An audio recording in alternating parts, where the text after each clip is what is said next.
been a while since we've done a top 5 things that don't make sense in TDS, so we're bringing it back again. Number 5. We have in general is the Ace Pilot. Now, there are a lot of things, or a lot of disturbing things going on with the Ace Pilot. First off is the fact that how the hell can this guy make these sharp right turns? But not only that, but it's also ability to where as soon as you press it, it just immediately just turns around, like literally snaps its neck all around, goes the complete opposite direction. That's kind of a weird way to basically make this guy immediately just turn around and go the opposite rotation. But I mean, it is a game to where you're supposed to like have this guy kind of time it to where you can immediately shoot him once and then just make him go the opposite way and then just to kill them in general or to finish them off. The fact that he could just immediately turn around without doing the whole maneuvers and doing the whole flying strategy. How also does he not just collide with the other planes? Like literally, if I just place down a bunch of other these planes, they just literally phase through one another. How come they haven't like collided and I don't know, just crashed into one another and blew themselves up? It's kind of weird how you can just place down a bunch of these guys and they just literally phase right through one another and they are just perfectly fine. But not only that, but also how come when you basically max this guy out or just get like the bigger planes and then finally like the first off like jets or whatever, how come they are so fast, however they can still move like left and right super fast as well without, you know, just zooming all over the map? But instead they are just in this very small circle and can still move around super fast and even turn very fast without any problems whatsoever. Number 9. Okay, this is more or less, I believe, just a game thing, but how come the farm can actually still attack? Like literally it still says right then and there that the farm can actually attack. But not only that, but when you use the commander next to a farm, for some reason it also affects the farm. Like what the hell? You can actually see the effects that it actually does affect the farm. So it's kind of in a weird way. It's like, wait, does this actually like give a buff to the farm? Like, I don't know, will you just get like twice the amount of more money or something? But no, it doesn't do anything. And sadly, the discount for the DJ also doesn't work on the farm anymore. God damn it, dude, that was a really good strat. But also for the farm, how exactly does it just give you 1,500 bucks at the end of every single round? They could have made it to where, I don't know, you are selling the body parts of the enemies, the zombies, and you would just get their monies from it. But instead, you just get monies from a bunch of plants. Like, I don't really know how this works. And also, the other farms, like, also, how else do you actually get the monies from them? Especially how it does it, like, every single other round. It's like, what the hell? How did I just get $1,500 from just this tree? Maybe it's, I don't know, a money tree or something. Number 7. Alright, this one is a very confusing one, which is how come ground troops cannot see air but can aim high? AKA, how come troops on the ground cannot, I don't know, have fly detection?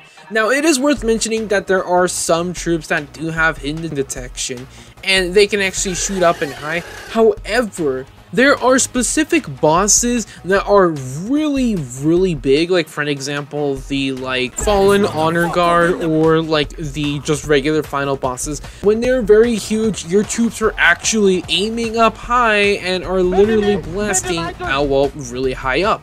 So this kind of begs the question, how come they can literally shoot up at a giant monster, however they cannot shoot up at any flying enemies? And you could say, for an example, like, oh, they can't hit them or whatever, like their bullets cannot fire that high up.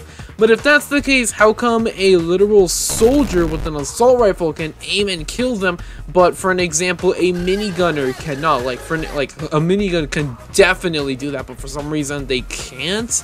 And also, for an example, there is a big one, which is the Patient Zero boss. He has a special ability, or just one of his abilities, to where he can actually like do like a massive spinning jump, and when he's doing that whole jumping thing in the air really high up, your troops can also aim at him while they're literally firing up at him as he's flying into the air. So this really just contradicts the whole, well, the troops cannot fire or aim at the flying troops, however they can aim and fire at a guy who's literally jumping super high up. That just really doesn't really make sense, no matter how you try to argue it. Number 11. Here's a big one, and this is how come the fallen skinned troops can actually be our friends. So, as you all know, we've gotten these fallen skinned troops, and quite honestly, a lot of them, or probably even all of them, are really nice.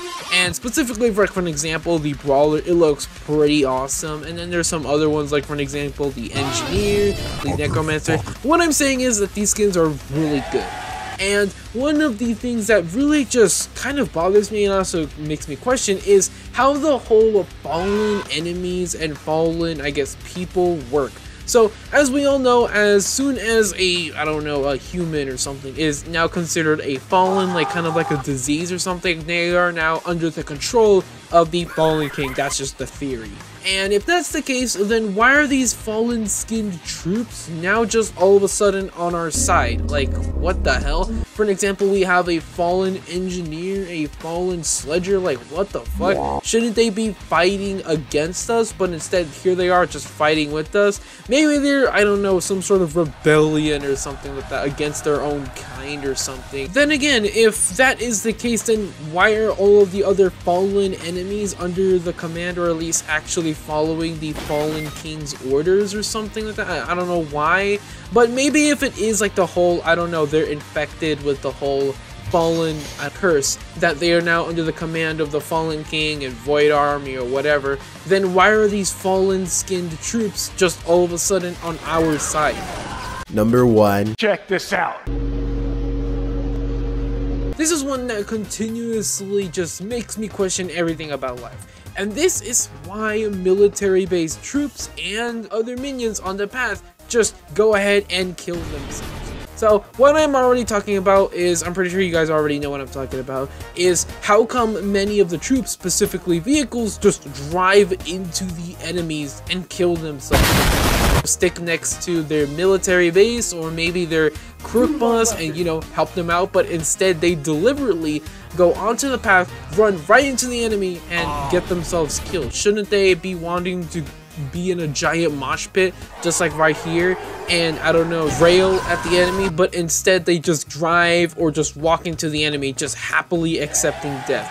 I don't know anything about the military, I guess, protocols or whatever, but I highly doubt there's anything that involves just driving into enemies, especially ginormous enemies, and just happily killing yourself for this country, and you're literally forcing them to kill themselves in action. But then again, they could just say that it is like a last resort or something like that, but even if that is a last resort, we have, you know, a nuke to do that. So it really just is confusing. Like, why are your vehicles, especially like tanks and shit, just driving into the enemies? Now, sure, if they're like really small enemies, like the regular basic enemies, then yeah, that makes sense because they could just run them over and kill them.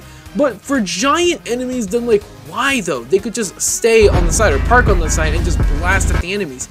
But instead, they just, without hesitation, proud for their country with their massive egos, decide to just sacrifice themselves, I guess, for the greater good.